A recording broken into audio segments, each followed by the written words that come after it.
2024 is a D23 convention year, and that means lots of information and some stress as we all get ready for D23, the ultimate Disney fan event taking place in Anaheim, California, August 9th through 11th. This year, the D23 convention is bigger than ever before. Not only are the large presentations taking place at a completely separate venue in Anaheim, but the lead up to the Ultimate Disney Fan Event brings us D23 offerings all week long. D23 recently held an event for media in order to talk through the details of what we can expect. This includes offerings that will be available, as well as a lot of talk about logistics and ticket options. If you're wondering how you'll get from one venue to another, how the ticket pricing works, or some sneak peeks as to the fun we can expect, you can hear it all in this episode. Joining me is Jeremiah from laughingplace.com, who also attended this media event. Since we've both been to every D23 convention in Anaheim, we hopefully have a bit of wisdom to share. Now get your notepads ready because there is a lot to take in.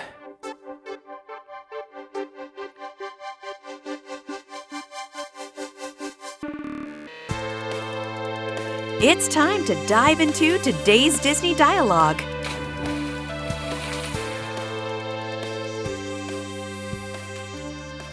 Hello, Jeremiah, and welcome to Disney Coast to Coast, all the way from laughingplace.com. How you doing, sir?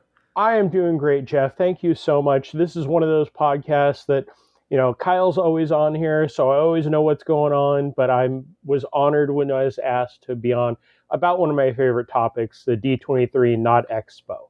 And the D23 Not Expo, that's right. It's the D23, the ultimate Disney fan event taking place August 9th through the 11th, 2024. It is a convention year for Disney, which is great. And we were lucky enough to attend a special press event at Grand Central Air Terminal, the home of the D23 offices in Glendale, California. These are like right across the street from Walt Disney Imagineering. For me, it's a roll out of the bed. It's like 8 minutes down the road. For you, you actually flew to town for this. It was a 5.5 hour flight. I can remember all those years ago, the RU23 promotions. I sadly was not a founding member of the D23 Ultimate Fan Club, but that first year I became a member mostly because I was a cast member. And at that time, the $99 to join was a bit much for something we didn't know what was happening.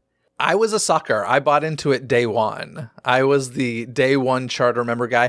And honestly, I mean, that first year was amazing. All of these events that they charge for now were free that first year. And then it became like a profit-making thing, and it's changed drastically, but I still love it. And I do feel a little bit of pressure being a day one charter member to like never give that up. And typically I don't fall into that crap. I don't know. There's something about it that I keep renewing, and as long as it doesn't get astronomical, I'll probably keep renewing. Well, I mean, to go off topic really quickly, not that that's not going to happen for the next however long.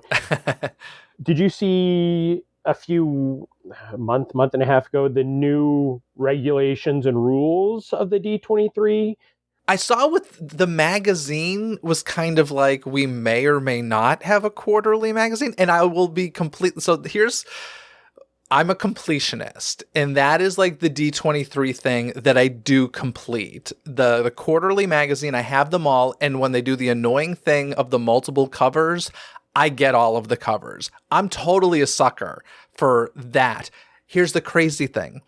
It's been years since I've opened those magazines because it's a 2 or 3 hour read to read them cover to cover, which I used to do. I just don't have the time anymore. Someday I will read them.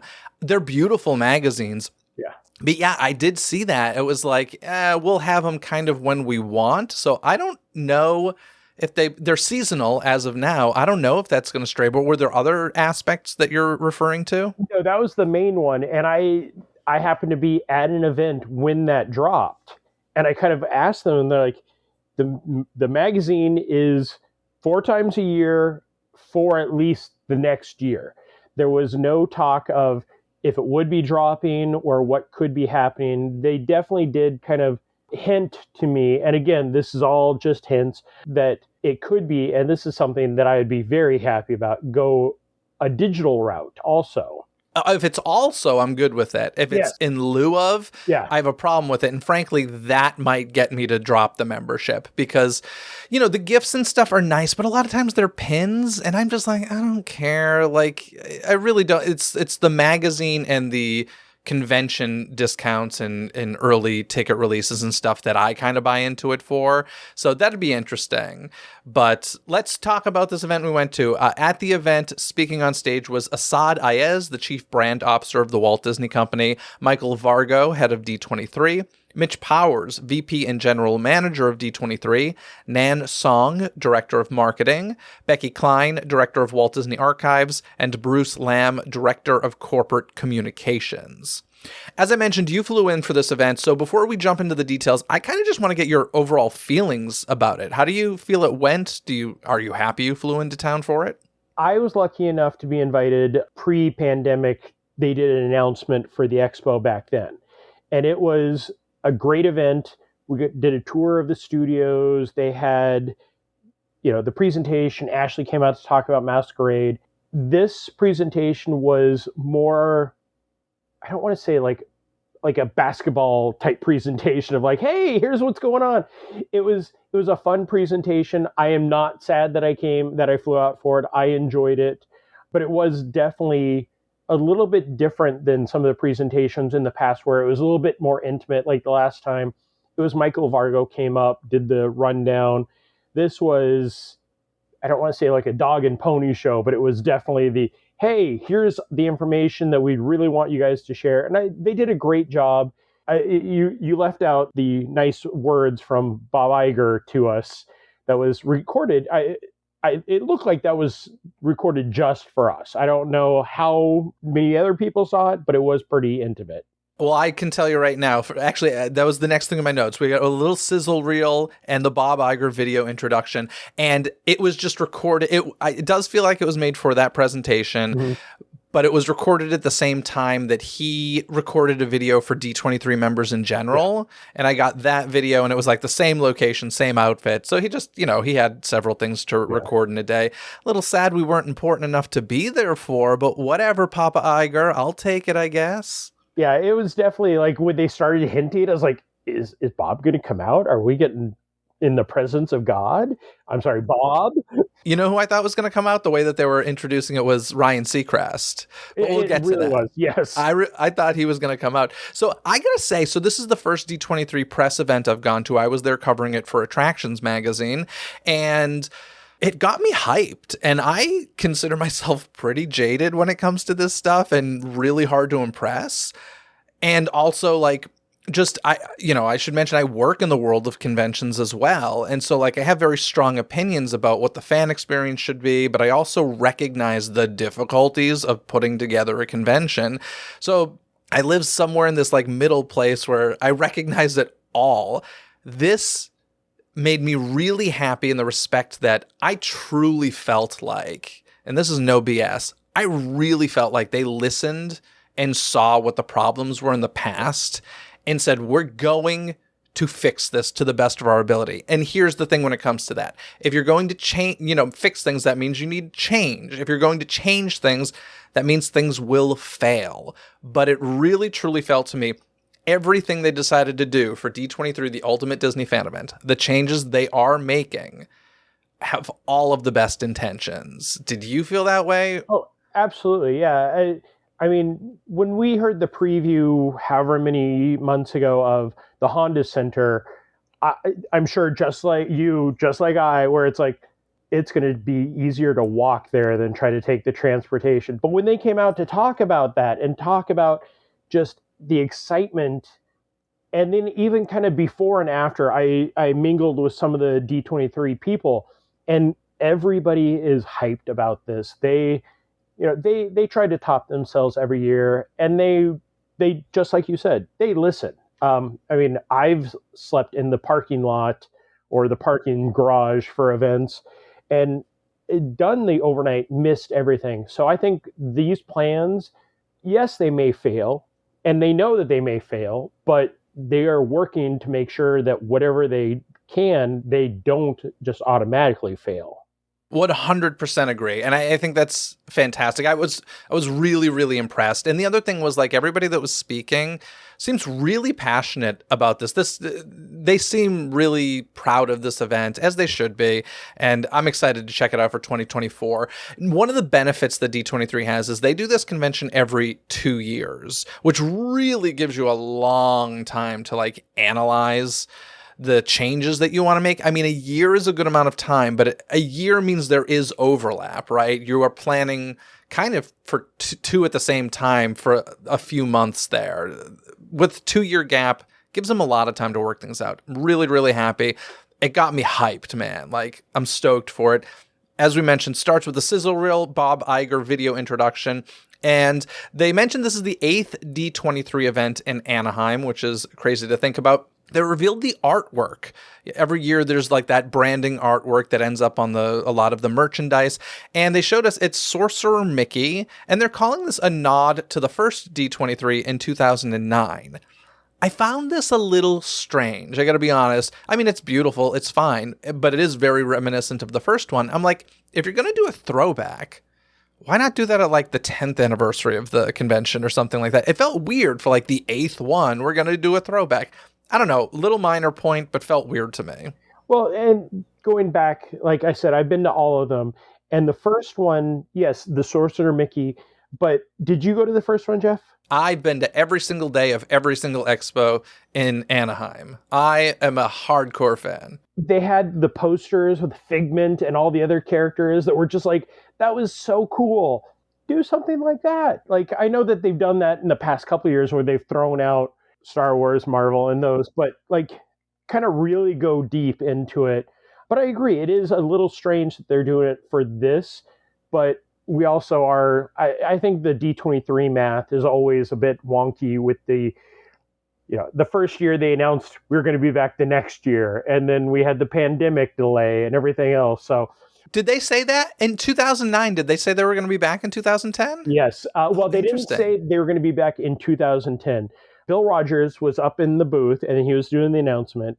I can remember exactly where I was because I looked up and they go, and we'll see you all next year.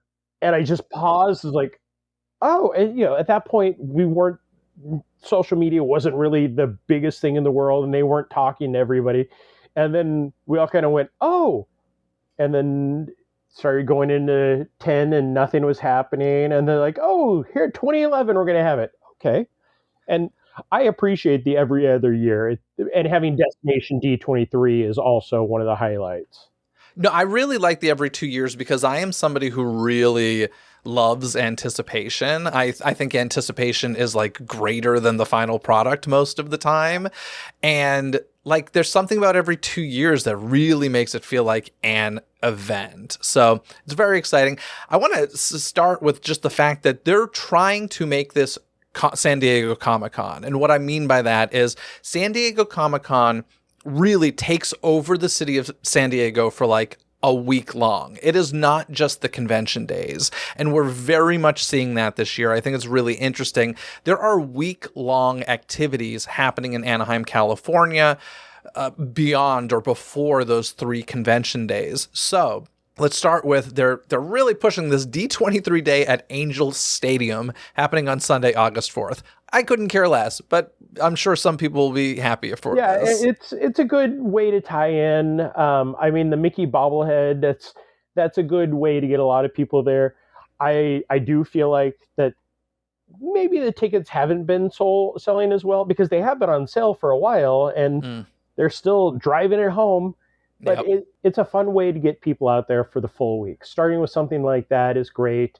And then you can go on with the other non-events until Thursday. Yeah. So the first 23,000 fans at the Anaheim or the Angel Stadium game will get a specific Mickey bobblehead made for that event. So that's a thing. They're doing an Incredibles screening with Street Food Cinema. If you don't know Street Food Cinema, here in Southern California, all summer long, they do pop-up outdoor movie screenings. And so they're collaborating with Street Food Cinema on August 5th to screen The Incredibles. And I'm sure there'll be more surprises there. Then there's D23. Oh, by the way, you do need a ticket for that as well. The Incredibles with Street Food Cinema. D23 night, this is kind of a free thing just happening in the Anaheim packing district on August 6th. This just kind of sounds like a mixer sort of thing. So that's happening.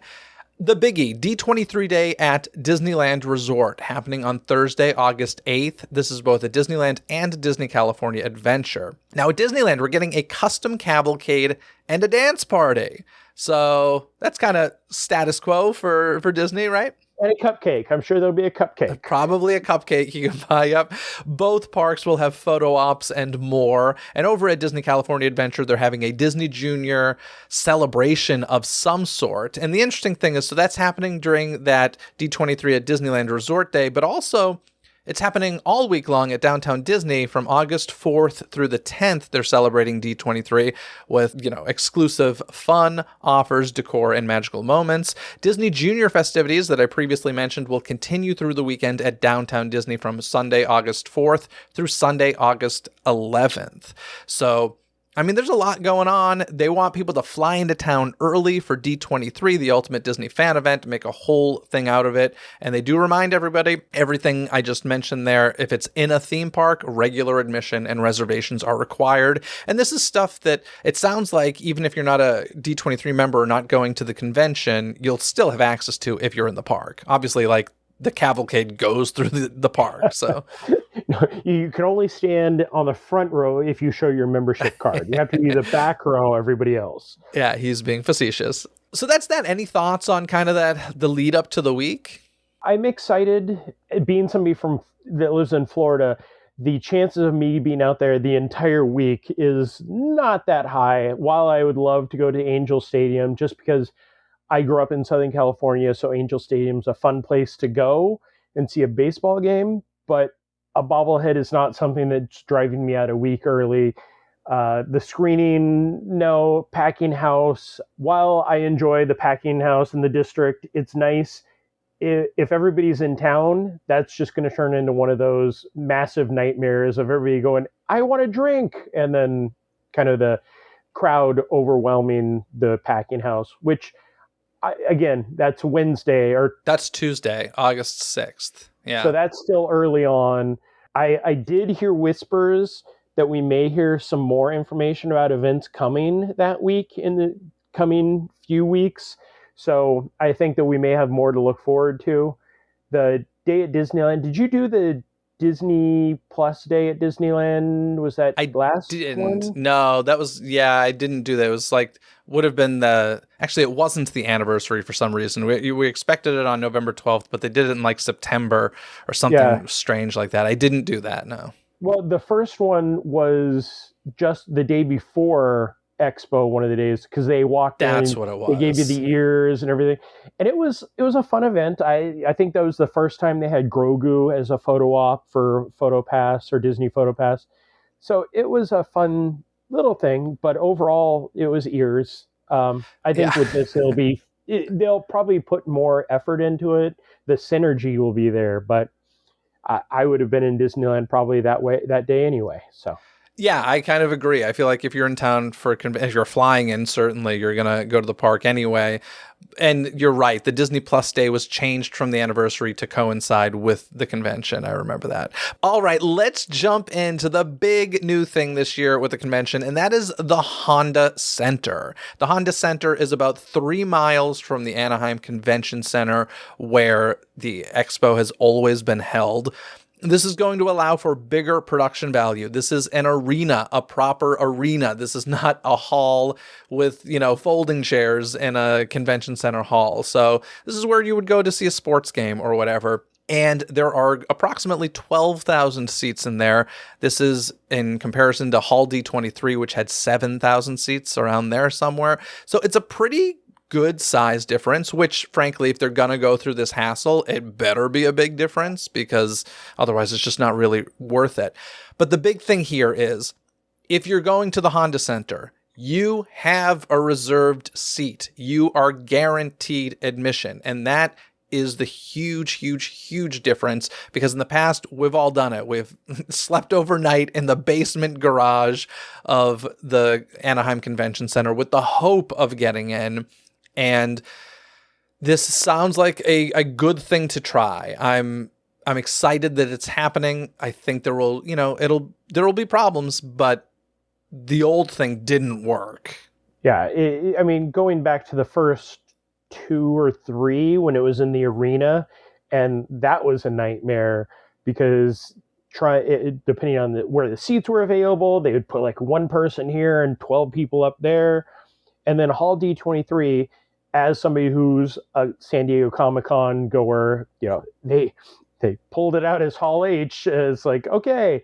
And while that worked better than the arena, it was flat. So I can tell you that I sat in the back row for some of those, and I sat very close to the front row. What you could see was dependent on how close you were, and that meant the people that were wasting, and I do say wasting, a full day waiting for the next day event.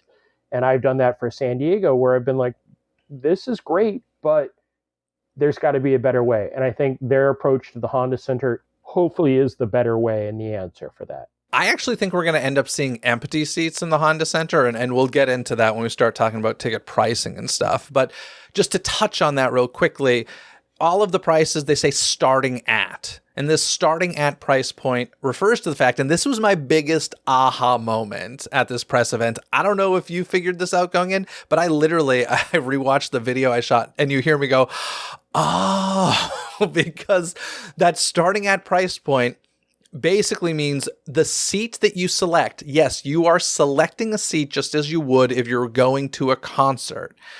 When you select your seat, that determines the price point. So that starting at $297 is essentially the cheapest seat in the Honda Center if you're doing the 3-day thing. So it gets higher from there. What they did say, which I appreciate, and I'll be curious to kind of see when I actually see the seat map, is they're saying more than half of those seats will be at the value price.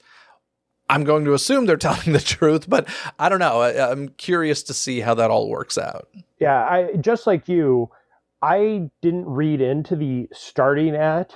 It was, somebody asked the question and they answered of yes, and then it will go up in price.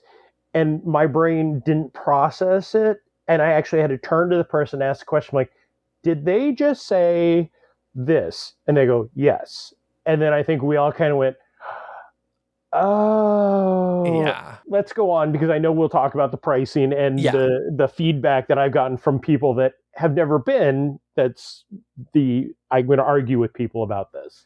So listen, it is kind of on brand for Disney these days, right? Like they've created a very hierarchy class system with their theme park, with Lightning Lane, with VIP tour guides being pushed like crazy. So like this is very much on brand for Disney. But also, it seems like a good thing to try, because the last thing was bad. The whole hope you get in virtual random queue sort of thing. But yeah, we'll get into ticket prices and more in a moment. But I do want to mention, I think I asked the question to Michael Vargo, something about the ticket pricing. And it was about how you're going to buy and stuff. And he goes, well, how was your Taylor Swift buying experience? Which got a laugh. But all at the same time, I was like, I really hope that's not what you're going for, right? Like, first of all, comparing D23 to Taylor Swift is kind of insane, and this is coming from a non-Swiftie, but like, there's different levels of fandom, and Swifties are like next level. It's insane. Yes. But I mean, if that's, I don't know, it was a joke that I admittedly laughed, but I kind of was like, it kind of rubbed me the wrong way when I just thought about what he was suggesting. Like, well, if you can suffer through it for Taylor Swift, you can suffer through it for D23, is how I interpreted it. Maybe it was just a joke. I don't know. But it felt like something that's been said behind the scenes between the folks at Disney a lot, right? Well, it'll be better than Swift's experience. Yeah, I think I felt that it was a joke, and I laughed at it also. And then at the same time, I did kind of go, that wasn't really an answer. And no. I had to live through somebody buying a ticket for Taylor Swift and that nightmare. But, I think on Tuesday, I'll have a laptop and a phone and probably an iPad all ready to go to get in first. But I don't think it's going to be, we're not going to have parties of hundreds of us online waiting to press the button at the same time like they did. Yeah, we'll see how it goes. But the virtual queue ticketing system is back. I really, really, really was pushing for and hoping they would say yes to this. The whole it's your turn option, as they recently did with Star Wars Night, where you don't actually have to wait in the virtual queue for hours. You can get like a quote unquote callback of some sort, and they would reach out to you when it was your turn to go in and purchase your tickets, and then you have a limited amount of time to do so. It very much sounds like that will not be the case. It sounds like they're trying to make it the case, but I don't know. I don't understand why they could do it a week before and not for this, but I'm sure there's stuff I don't understand happening. So we'll see how the ticket buying goes. By the time this episode comes out, ticket purchasing will have just started. I may be very frustrated at that point, but we will see. We will get into the pricing of tickets in a moment, but let's stick with the Honda Center and the whole big question of transportation. How are we going to get between the Anaheim Convention Center and the Honda Center? As I mentioned, they are about 3 miles away. This was a concern when they first announced the Honda Center thing, because it was like, it's too far to walk. A few miles. It's too far to walk. If everybody's trying to move their cars, that means you got to pay for parking twice, number one, but also that's just a nightmare. The fact that they have a free shuttle service is a breath of fresh air, but at the same time, it makes you go, holy crap, you potentially need to move 12,000 people between the Anaheim Convention Center and the Honda Center. That sounds insane. And by the way, in a 2-hour window, the Honda Center is opening 2 hours before the evening presentations. So that's, I don't know. I mean, they don't even know, right? When he was asked about this, he said, quote, "We're still fully baking our transportation. I can tell you it's going to be fantastic come August." So kind of another non-answer, but I appreciated the honesty. And that was from Michael Vargo. And they just reiterated these folks know what they're doing. It sounds like they hired a company that this is what they do. And great. I'm glad that they hired a company and they're not just like trying to do it internally.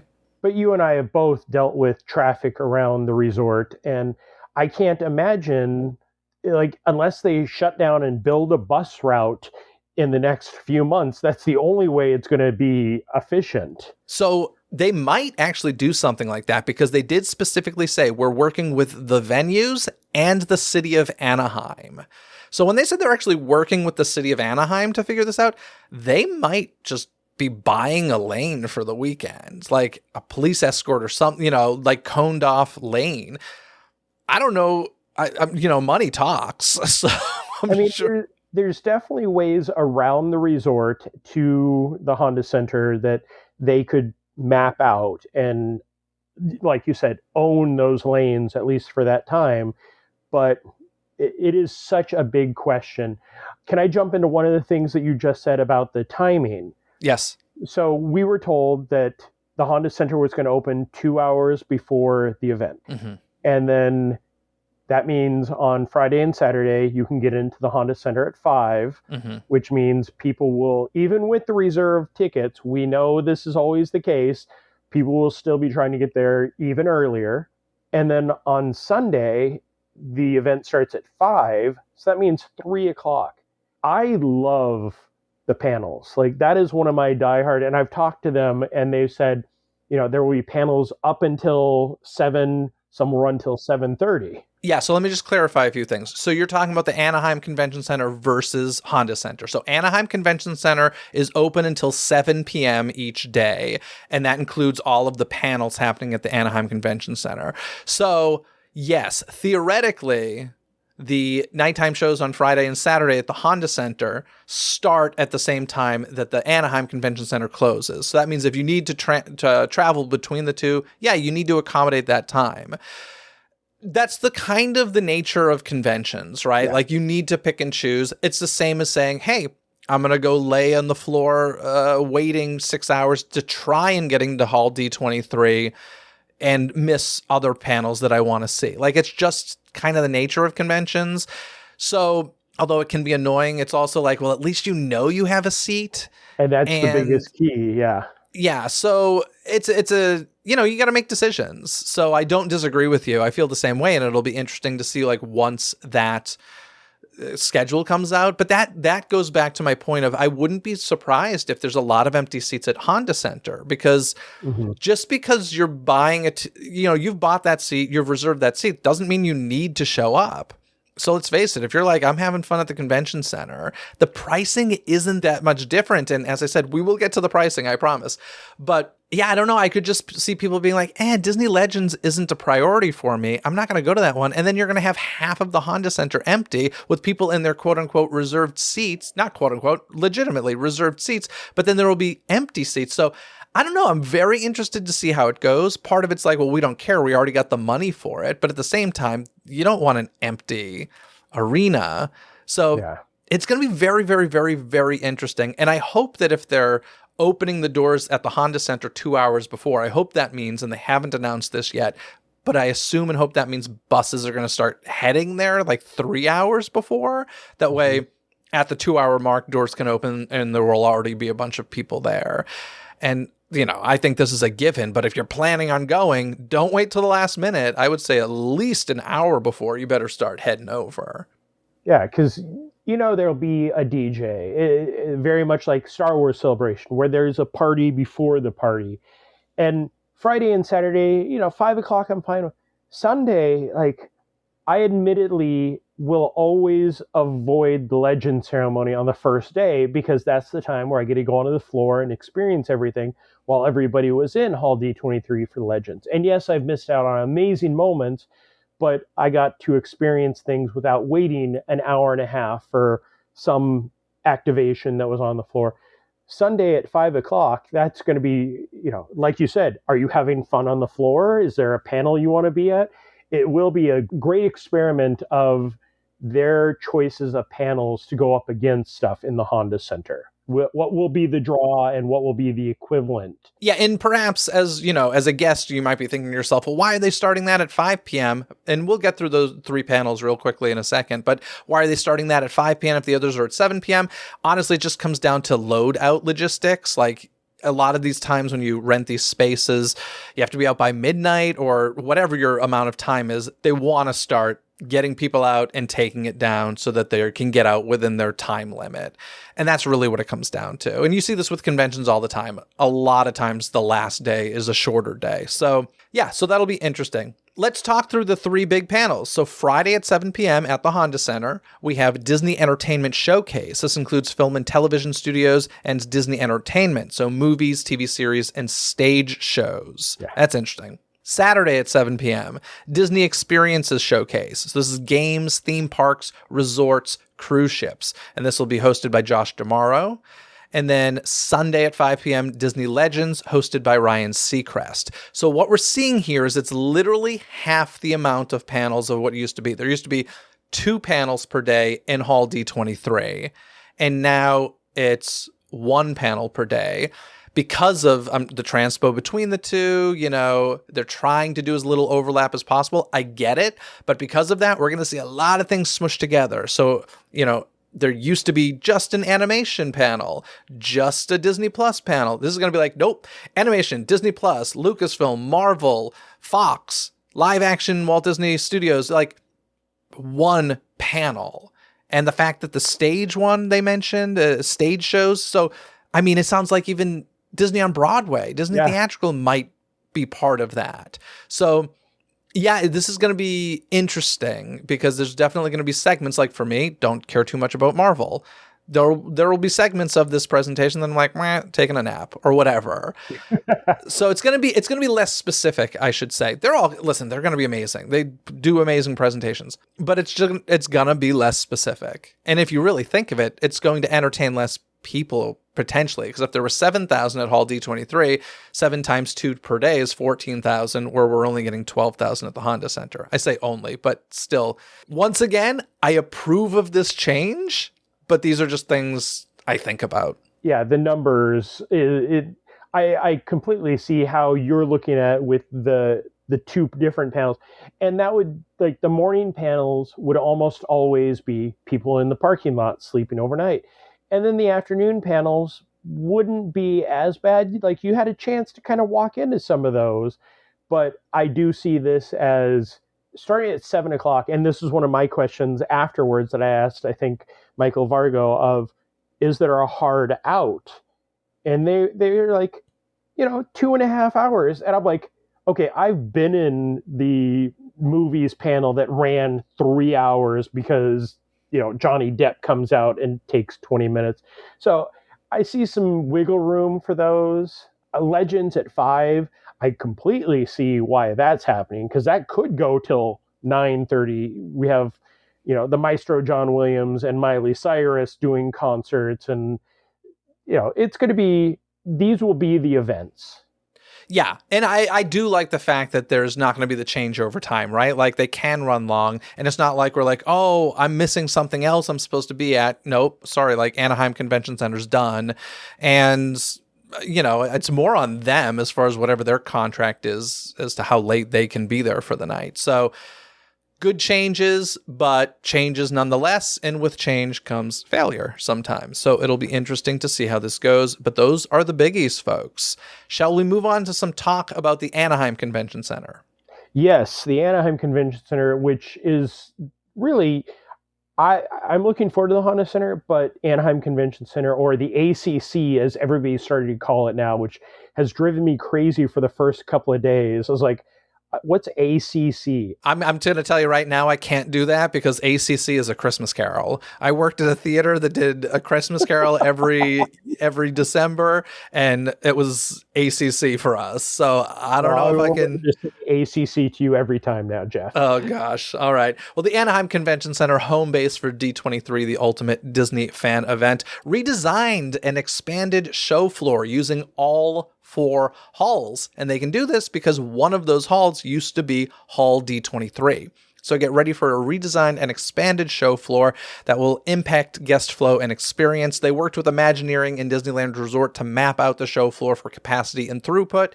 And because they have a whole other hall, it sounds like they can increase capacity to another 3,000 people. So get ready for the crowds. Yeah. Saturday will be a busy day, especially for those pins at WDI and the Disney Studio Store. Exactly. So yeah, at the convention center, of course, we can expect booths and presentations. Yeah, there'll be smaller stages up there. They always had like 1 or 2 small stages on the floor, so that'll be, hopefully they'll expand, like the Disney Plus stage that they had the announcements for last year and the year before. Yeah. Last time and the time before. So they'll have stuff from Pixar, Disney Animation Studios, Marvel, Disney Plus, Lucasfilm, Disney Experiences, Avatar getting its own area, National Geographic, Disney Emporium, photo spots, pin trading, concessions, shopping, interactive experiences, and the Walt Disney Archives. We're going to get into the archives in a second, but anything about any of the others you want to touch upon before we jump into the Walt Disney Archives? The Avatar, and I will say this till the day I die, Avatar is just well outside of my nerdom. Like, I know they're diehards. I know people that are coming from the UK mostly because of Avatar. Wow. And I want to see, like, I know we'll never see this, but the numbers of each of the booths of what people go through. And is Avatar, like, I know we're guaranteed it's coming to the Disneyland Resort as of a few weeks ago, but that's one that I'm like, okay, I know we got 12 more movies coming in the next 100 years. But that's one of the weird ones when they announce that it's like Avatar is having its own booth. Yeah, okay, that's interesting. It was interesting to me as well. I'm not a fan of it either, but I mean, listen, they're the biggest movies of all time. Clearly somebody is going to them. I don't really know who those people are for the most part, but whatever. So the archives, they always do a really nice presentation on the show floor. This year, we're getting a great big, beautiful car show where we'll be seeing picture cars from the big screen, television, and even Main Street USA. And they said there will be 25 to 30 vehicles. Sounds like they're still working out all of the details. Most of these haven't been shared before, and there will be some old favorites as well. Now, at the presentation we went to, they had a few on display, and they said these will be included as part of it. We saw Cruella de Vil's vehicle from the live-action 101 Dalmatians films, the parking lot tram from Disneyland, old school parking lot tram, which I think is a funny choice, and Sharpay's car from High School Musical 3. And yeah, interesting. I mean, it's kind of a good mix right there. For some reason, I want some Dick Tracy vehicles. That's what I'm hoping for. I'm right there with you, Jeff. That one, Dick Tracy, give me some Roger Rabbit. But the parking lot tram was very excited to see, just because I miss those old ones, especially at Disneyland, before the doors and everything.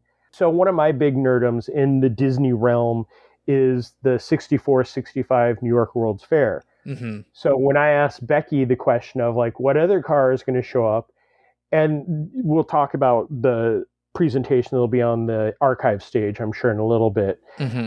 But when she said, we can't tell you anything, but there will be a vehicle from the original Ford's Magic Skyway.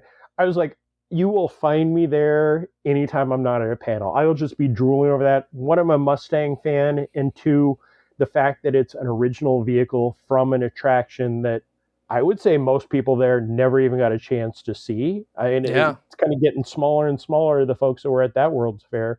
So I'm looking forward to this, and I'm also looking forward to the fact that the cars will be open. They're not going to be, you don't have to wait in a queue to get into a display area. There will be cars across the floor so everybody can enjoy it and not have to waste an hour waiting in line to get in to see a 2-minute walkthrough. Did they mention that? That there's no queue? They mentioned that in a conversation that I was having, I believe, with Becky. Gotcha. Cool. Oh, that's It's not going to nice. be, yeah, because I asked about the footprint, and they're like, it's expanded because there is no footprint. It'll be cars in multiple areas, which I'm guessing is going to, with the loss of Hall D23, Yeah. that's going to be a big people or a space eater, because even the parking lot tram, just what we saw, that took up half of what the old booth used to be. Yeah, I mean they did a pretty huge booth last year. Yeah, yeah, this will be massive. And the car you were speaking of is a 1965 Ford Mustang convertible from the Ford Magic Skyway at the 1964-65 World's Fair. So that'll be there. We got that little sneak peek there. Let's talk about shopping, because there will be more than ever before. This is something I spend very little time on at Expo, but they are relocating an expanded second level shopping area for World of Disney product experience with limited edition D23 marketplace, Disney Publishing, Disney Store, and more. I mean, that's good that it's going to be on a second floor, kind of out of the way, because it can get a little messy, but that doesn't mean there won't be shopping on the show floor, because Mickey's of Glendale, Disney Studio Store Hollywood, and D23 Emporium are all returning, and the new Walt Disney Company store is coming as well with some D23 branded merchandise. And as in the past, a virtual queue for some shopping experiences will be available as well. Anything you want to say about that? The shopping at the last expo, when they moved some of the stuff upstairs, was very nice. I think the first day everybody rushed up there because shopping, and they have to have it right away. I walked up there later in the day and there was no line at all, and they had plenty of stock. I mean, yes, they'll have the limited edition pins, but I believe last time they did an RSP for the pins. So you pre-ordered, then you got put in the raffle, and if you won, you'd pick those up, which I think is one of the best things possible, because one, it encourages people to actually buy their tickets early, and two, it saves the hours and hours in line. I know that I don't think I've made it into the Mickey's of Glendale booth in the past 3 expos, just because that line is always so long, because everybody wants those limited pins. And there's a lot more than pins. As a recovering pinaholic, you have to kind of shop and look at everything. So I'm looking forward to whatever the expansion is. And I do hope, because in the past few expos, we've seen the Disney store line wrap around the booth 4 times and take over another space. So hopefully it does give more of a footprint for shopping for everybody who wants to partake in that. Absolutely. Let's talk about panels and presentations, my favorite part of the convention. Now, the big arena, this is where the airplane was at the last expo, which I didn't love that it was used for that, honestly, because it's a great space for presentations. What's crazy to think is year one, this was the space for the large presentations. It seats about 3,000 people. So we went from like 3,000 to 7,000 and now 12,000. So obviously it keeps growing, but I'm happy it's the big arena at the Anaheim Convention Center will be used for presentations for entertainment and productions, as well as the Masquerade costume contest, which I've never been to. Didn't realize it was big enough to fill an arena. Oh, so last year it was, I can't even think of where it was. or last time. I always say last I year, know. so it should be. Um, We know what you mean. but it was pretty massive. And at San Diego Comic Con, I'm always the person who goes to the Her Universe contest, the costume cosplay contest, and those are always fun.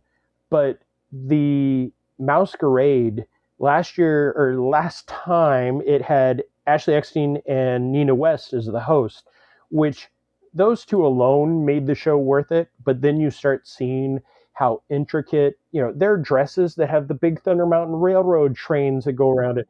It's a massive thing. And I think you and I, as normal con goers, especially on the Saturdays where everybody dresses up, we're usually in panels all day long, so we don't see those.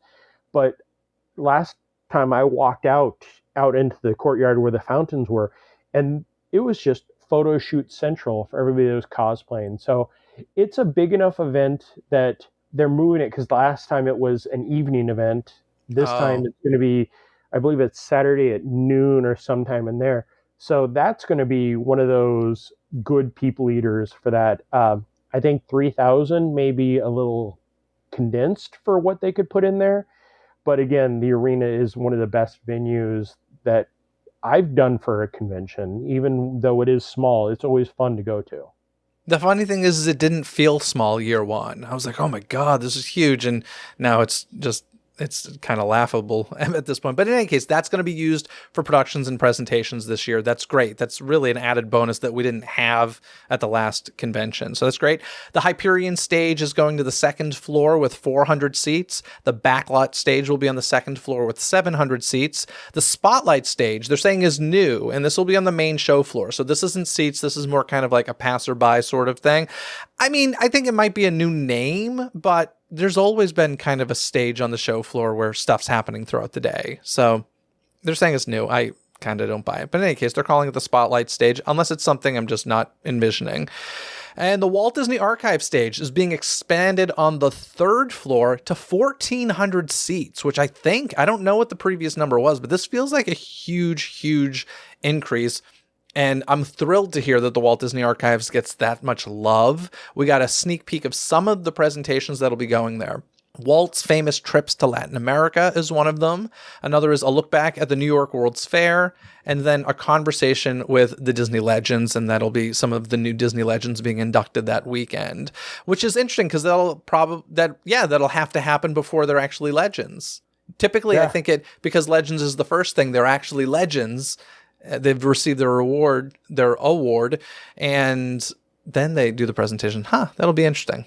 I wonder if that could be one of those opportunities to help cut down on the speeches and everything, that time of having them in there so they can talk a little bit more, especially if it's, you know, while I think everybody that's going in this year is definitely worthy of it, there are some people that people have no clue who they are. The person who worked at Disneyland, Steve Ditko, who for me as a comic book fan is a name that but will it be something that 12,000 people will be like, oh, I want to hear all about Steve Ditko's life? Yeah. He's not Stan Lee. He's not one of the great names. He is one of the greats, just not a name that is household. Absolutely. And of course, D23 Gold members will get offers, discounts, promotions, lounges, and a commemorative pin at the Anaheim Convention Center. Shall we move on to some of the ticketing details? Oh, yeah, let's do this. Okay, so like I said, by the time you're listening to this, pre-sale tickets have begun. D23 Gold members pre-sale started yesterday, if you're listening to this on the day of its release, Tuesday, March 26th at 12 p.m. The day of this episode's release, Wednesday, March 27th at 12 p.m. Pacific, D23 members paying with a Visa can get tickets. And then all D23 members can get tickets on Thursday, March 28th at 12 p.m. Pacific. So is this a new thing where you must be a D23 member to buy tickets? I will say there's two different levels. Gold member you pay for, you get the magazine and all that stuff, but there is a free membership. So it's essentially just a registration, but I don't remember that being enforced as much in the past, but I could totally be forgetting because I've just always been a member. I know last time that was one of the big call outs. I don't remember the one prior to that if it was. but it was no, it was because that's when I had the chance to go out for the first one where they specified that you had to be a member, whether it be gold or the free. It's kind of like Delta Airlines. You get free Wi-Fi if you sign up for it, no matter what. So it's a good way to drive the numbers, and it also does hopefully keep some of the robots from buying tickets. And it also probably speeds up registration because they already have some of your info on file. So basically, you don't have to be a D23 member to go to the convention if somebody else is buying your tickets or who is the member. So you can get up to 8 tickets per ticket type, which is pretty generous in my opinion. We have multiple ticketing options. They were really focusing on flexibility here is what they kept pushing. Select 2024 single day tickets are the same price as 2022 with reserved seating at the Honda Center. And then there's the D23 Ultimate Fan Pass. This includes reserved seats at the Honda Center and same-day access at the Anaheim Convention Center. And then there's the D23 Fan Pass, which is just the Anaheim Convention Center, which I think is a nice option if the huge panels aren't your jam. Of course, there will be accessible seating, sign language, assisted listening, and more accessibility offerings. But let's break down these two big ticket things. D23 Ultimate Fan Pass. As I said, the Honda Center and the Anaheim Convention Center. You hand pick your desired seat at the Honda Center like you would for a concert. One day starts at $99. And this is what's interesting here is that's for each of the days. So there's no price differentiation between Friday, Saturday, and Sunday, which is not typical. And they might have just done this to kind of make it easier. There's a lot of options already. So just to make it easier to kind of marinate in your head, but $99 per day. The 3 days starts at $297, so there's no discount there even. $99 times 3 is $297. So basically it's $99 a day for that D23 Ultimate Fan Pass, which includes the Honda Center and the Anaheim Convention Center. And then there's kind of the biggie version of that, the 3-day Preferred Ultimate Fan Pass, which includes floor seating at the Honda Center and starts at $999 exclusively to D23 Gold members. So it's starting at $297, starting at $999. And once again, depends on the seat you choose.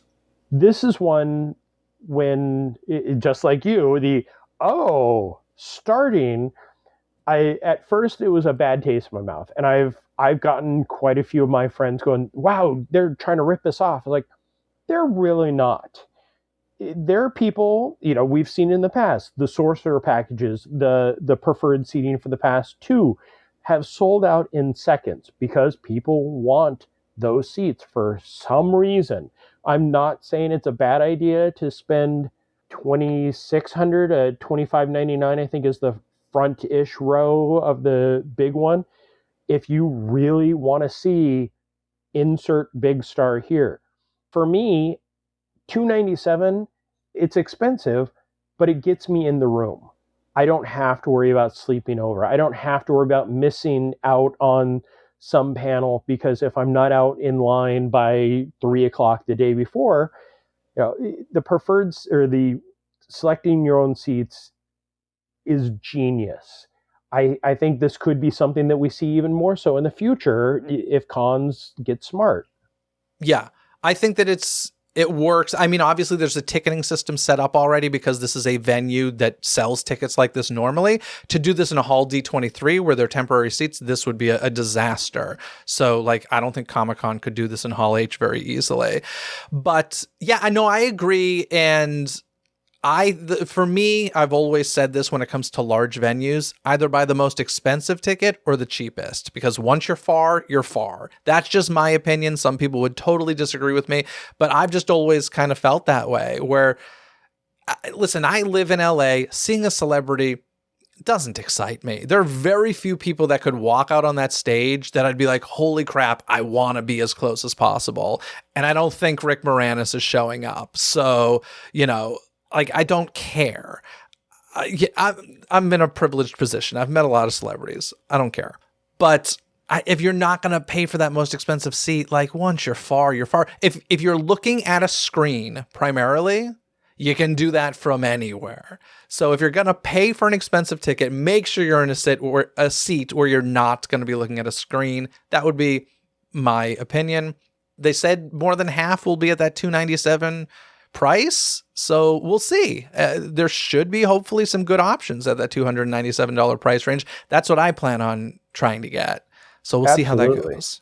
All Yeah, right. and that's one of the points that everybody is like, they're ripping us off. They're, how dare you? I've sat in the back row of Hall D23. I've sat in the front row. Totally. None of them were good. I mean, a couple of years ago when they put up the screens, I was like, that's great. I don't mind being in the back row. Yes, I would love to, see the Muppets perform right there. But even if you were in the prime seats, they would be off to the side and you couldn't see them that well. So I think doing it in this venue with this option is an excellent choice. Will it pay off in the long run? Talk to us come August 13th. So let's see how that goes. And by the way, if you're in the room, you're getting the giveaways that they're giving. So everybody's getting the same giveaways no matter where you're seated. I'll be curious to see if the quality of giveaways deteriorates a bit considering the amounts, so many more, 5,000 more that they have to give. So I'll be curious to see about that.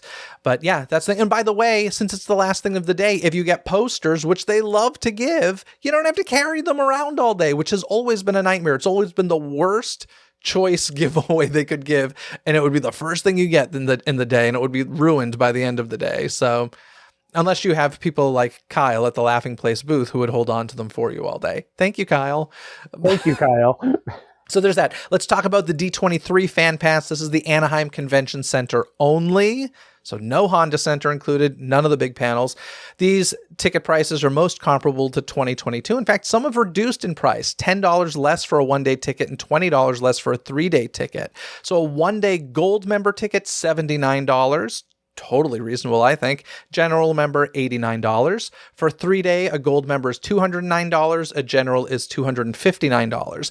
This is interesting to me. So if you're going to buy a 3-day general member ticket for $259, for $38 more, you could add on the Honda Center stuff. So I actually think some of this pricing is a little messed up. Like, against Dizney. Like I think we're going to see the Honda Center tickets go up even higher in the future because a $38 difference. Why wouldn't you just add on the Honda? Unless you really truly have zero interest, then yeah, save the $38. Well, I have friends that the only reason they go is to dress up, and they've just sat outside. I think just like with San Diego Comic-Con, having these tickets gives the floor more opportunity to live. And there are definitely times where I love the floor when it's alive. And then there are times, Saturday when the big Hall H dumps and you can't walk, which has been my experience with Expo in the past, where some of those times when Hall D23 dumps and everything else, you just have to find a corner and cry or go talk to our friends at the Laughing Place booth. That's right. And by the way, I did a little bit of math on something because I was like, for me, the most important big stage panel is the theme park one. The movies one and Disney Legends is like kind of hit or miss with me. Mm-hmm. So I was like, I just did the math. I was like, what if I just buy a ticket that includes the Honda Center for the Saturday theme parks panel and then bought just the Anaheim Convention Center panels or tickets for Friday and Sunday? When you do that math, it comes out to $257. It's only a $40 difference. Yeah. So you might as well, or at least I might as well, just buy it for the 3 days that includes the Honda Center. So some of the math is a little interesting here, in my opinion, in favor of the guests. So there's that. Of course, returning for panels and for shopping, as we mentioned, reservations and queues are happening. Panels, presentation shows, most of them will have that reservation system in place that we got used to at the last one. So get ready to hop online and make those reservations. The big added benefit, you can do this for up to 8 guests. Last time it was a +1, a +7. It's either +7 or I think it's 8 total. So I think it's a +7. That's pretty huge. They really emphasize we want to make sure that your full party gets to attend these things together.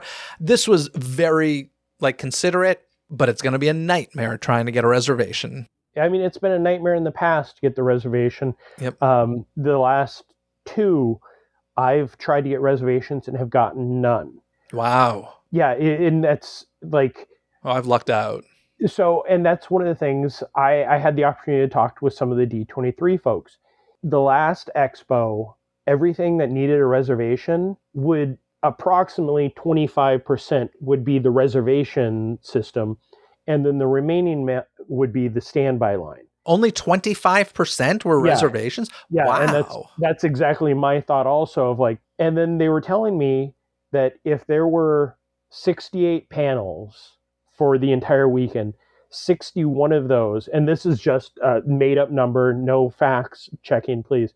61 of those would only be at 80% full at the most because, everybody wanted to be in the parks, everybody wanted to be in Legends, everybody wanted to be in entertainment. The last one was the Goofy movie panel. I think that was the only one where I rushed over to and couldn't get into. But then you think about the smaller venues that we didn't even think about. And when he says 61, or when they said 61, it's also the ones that were on the floor, that kind of stuff. So the number, like I said, are not official numbers. This was a theoretical. But yes, you could walk in. I was talking to somebody that walking in 5 minutes before the show started, that's when the line's gone because everybody's either told they can't get in or they're already in. And you can walk in and sit in the back or find one or two seats in the middle of the floor. That's what I always do because I'm always travel alone. I would fight that. I'd have to see some spreadsheets on that because I'll tell you, like, and I do a lot of the smaller panels. I love the smaller panels. And I feel like they're always full and a standby line is always pushed away. Now, I will say at the last convention, there was one that they said is full and they turned the whole line away. And I went up like a couple minutes later. I'm like, I'm a single. Is there a seat in there? And they found it. And there was more than a seat in there. So like rows. If there are people in a standby queue who get turned away, that should never happen if there are empty seats. But that's a whole other thing, That's some of those numbers are interesting, and I don't know if I believe them all. I'm not saying I don't believe that I told you that. I'm just saying I don't believe them all. But no, and I'm in the complete with you where it's, when they said that to me, I can remember going to panels, especially like the smaller rooms, and kind of running in there and like, okay, I can find a seat, but then there's also just like you experienced, the standby line that wraps back and forth, and then you walk up and you see like, why is there a row and a half still open and there's this line? But yeah, the innate problem with conventions is by the time you learn how to do it right, it's over. It's 3 days, right? Like that's the problem. It is a little frustrating when it comes to Disney because I'm like, guys, you guys do this in the parks all the time. Like you do this 365 days a year. Let's get with it a little. Yeah. But it's unfair to make that statement. It's a different animal. But one other big thing which wasn't available before is you can add, modify, and cancel those reservations before the event. So that was not an option in the past. But lots of good things. It'll be interesting to see how that reservation system goes, though. As we said, shopping has a virtual queue. There will be standby queues, as always. And one thing they said, I'll be curious to see whether or not this is enforced, overnight queuing, not allowed and not available at the Anaheim Convention Center. I specifically asked them this after the presentation. I'm like, is that for real, or is that you guys just saying that? Because in the past, I know the big Marvel panel, they said no lining up before 5 a.m. and anybody that showed up at 5 a.m. didn't get in because there were people there long before. I don't understand it. Anaheim Convention Center, I'm going to assume, is a private property. Like, how can they not enforce that better? It frustrates me. I'm like, if you make a rule, you got to enforce that rule. That's extremely infuriating to me. So I wouldn't count on this, but they are saying no overnight queuing. It's not allowed and it's not available. Yeah, and by overnight, I think they mean getting in line at 9 o'clock because, 4 o'clock in the morning, you walk down there, you see the line of people that are waiting to get to Mickey's of Glendale for the pins and that kind of stuff. And that's always been the case. I mean, again, San Diego Comic-Con, we run into the same thing of no. Why is there 3,000 people already standing there in line? Well, they made their own line. Yep. So, cons. But in any case, we're wrapping things up here. We got through a lot of information. I do really, really quickly just want to touch on the Disney legends. A lot of these names so I'm not going to talk too much about them. I just want to really highlight the names you may not know because getting a Disney Legend award, even though very often it's politics, and marketing, it's still a big deal. So let's go through them real quickly. Angela Bassett, Black Panther Wakanda Forever. Most Disney fans know her from. James Cameron would be Avatar. Jamie Lee Curtis, Freaky Friday and the latest Haunted Mansion movie. Miley Cyrus from Hannah Montana. Harrison Ford, of course, from Star Wars and Indiana Jones. Frank Oz, the performer of Miss Piggy, Fozzie, Sam Eagle, and Animal for the Muppets, as well as Yoda in the Star Wars universe. Kelly Ripa, beginning on the ABC soap opera All My Children, and of course the nationally syndicated show Live with Disney legend Regis Philbin way back in the day, still doing it today with her husband now. Joe Rohde, 40 years at Walt Disney Imagineering for Disney's Animal Kingdom and Aulani. We all love him. John Williams, the music of Star Wars, Indiana Jones, Home Alone, and so much more. Now, the ones we don't really know the names. Colleen Atwood, costume designer who won an Academy Award for 2010's Alice in Wonderland movie, as well as Disney's Into the Woods 2014, Lady and the Tramp in 2019, and The Little Mermaid 2023. Martha Blanding helped put the Happy in the happiest place on earth. She's getting her Disney Legend Award as the first ever full-time Black tour guide. Martha later became the first ever Black female in management at Disneyland and one of the first Black management members at the Walt Disney Company, as an expert merchandise, candy, and film buyer for 9 years, and eventually as the senior manager of Disneyland Resort Merchandise Special Events. James L. Brooks, acclaimed for character-driven, writer-centric projects that deftly combine comedy and poignancy, such as 20th Century's Broadcast News in 1987. And then in 1986, Jim founded his production company, Gracie Films, which you probably recognize from The Simpsons, which he had a big part in. Steve Ditko, as you mentioned, one of the greatest artist, writer talents in comic book history. He had a hand in the creation and design of characters, including Spider-Man, Iron Man, Doctor Strange, and more. And Mark Henn joined Walt Disney Animation Studios in 1980, where he became an assistant animator on The Fox and the Hound. His first major assignment was animating Disney's most beloved character, Mickey Mouse, in Mickey's Christmas Carol. He would go on to serve as the supervising animator for 5 female leads, including Ariel, Belle, Jasmine, Mulan, and Tiana, and so much more. Sorry, I know I whipped through that very, very quickly, but those are names that you may not know and now know a little bit more about, and they're all becoming Disney legends this August. I've been to every convention or every expo, and the Legend ceremony, I've hit and miss because sometimes, I wouldn't mind seeing this one person, but then there's 7 others that you have to sit through their speeches. This is a very solid lineup of legends. I mean, they have parks, they have resorts, they have everything. I think that is why this is one of the main reasons the Honda Center is happening. John Williams will perform in front of us, and he was supposed to retire now 2 years ago, so this really could be one of his last times. Miley Cyrus, I'm sure we're going to see something from Hannah Montana that will make everybody go crazy. The speeches will be fun. James Cameron, I can almost guarantee that we're going to see something from the next Avatar just because that's him. It's a good lineup. I don't know who else I would have put in there this year. Rick Moranis? Don Knotts. So, but as far as the big lineup, this is a great way to kick off the Honda Center era. Yep, so very exciting stuff happening. So that's basically it. Guys, I know this was a ton of information. I hope it was helpful and not more confusing for y'all. Before we go, is there anything you want to add for your overall thoughts? We looked at it as, wow, this is confusing. After the 2 seconds of them explaining it to us and we looking at the information, I think we figured it out. I'm sad that I've gotten so much feedback from people that are like, it's just even worse. I don't know what I'm doing. It's like, take a second. I'm not saying there happens to be a website I may work for called laughingplace.com that has a breakdown of all that, or any of the websites, because they're not trying to make this challenging. They want to make this the ultimate Disney fan event. And I really think this year could be the year where we walk away going, this was a home run. I felt that they haven't done a home run since the first couple of times. So we'll see.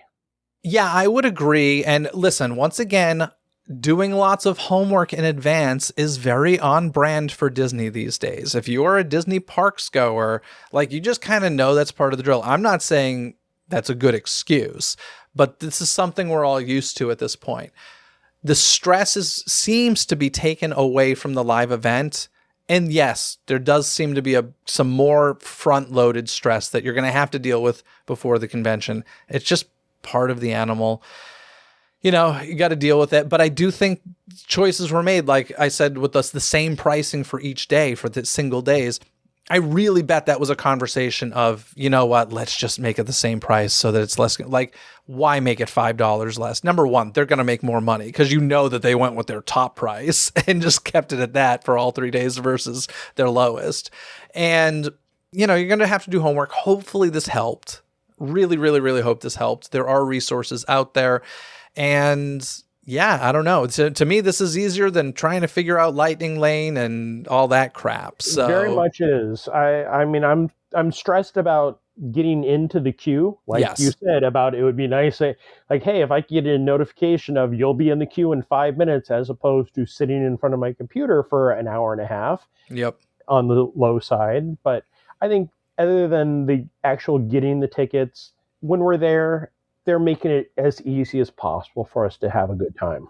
Hopefully. I think the big bottleneck's going to be like if the shuttle service isn't figured out, that's really going to be the bomb that goes off if they haven't figured out the shuttle service. Cross my fingers for everybody involved and for everybody going that that's not the case. And I will have as much faith as they seem to have in the company that they hired. So there's that. Anyway, Jeremiah, thank you so much for coming on the show to discuss all of this crazy, crazy news. I'm hyped. I'll see you at Expo.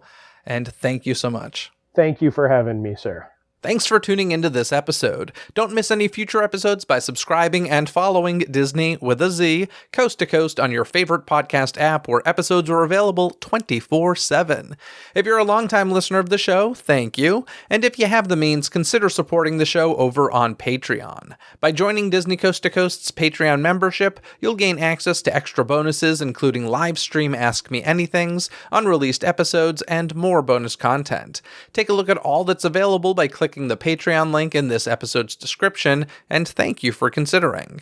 Until next time, anything you need can be found in this episode's description, from additional information and links discussed in this episode found in the show notes, to the DCTC hotline where you can leave a voicemail and be heard on a future episode, contact info to reach me, access to the show's official website, some free gifts from me to you, and so much more. So be sure to check out this episode's description. Other than that, folks, have a magical day. Bye!